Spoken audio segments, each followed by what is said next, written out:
on the water plants around the edge, harvesting those, or drain the areas down so that you can harvest crawfish on the banks, or harvest the fish out of the deep zone where they're concentrated in the bottom. And so here's setting some of the dock post cedar, dead standing cedar that was harvested off of the property. And now I'll show you a short drone flyover of this project.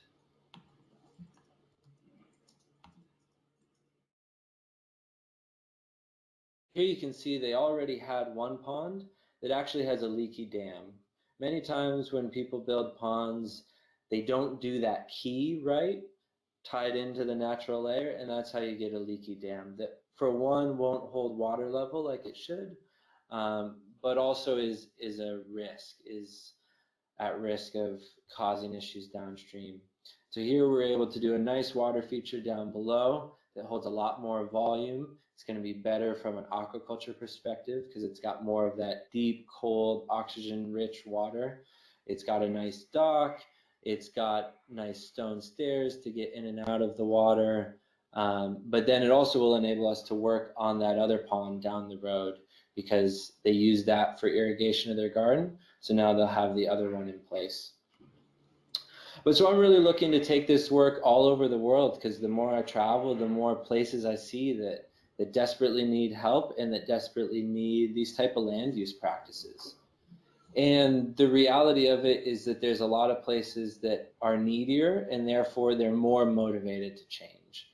And so those are the areas I really enjoy working, where I can work with people who are already living a lot closer to the landscape.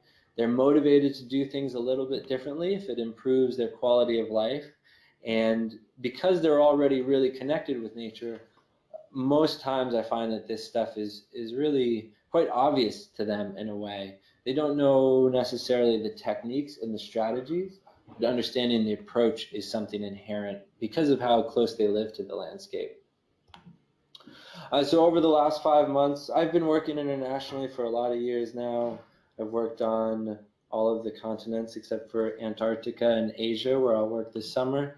But this last 5 months, I was working in the Southern Hemisphere all over the place. So here's a project in New Zealand where we're at this beautiful mouth of an estuary, a small parcel, setting up a family homestead there, wonderful young family. And so there we were able to do some terraces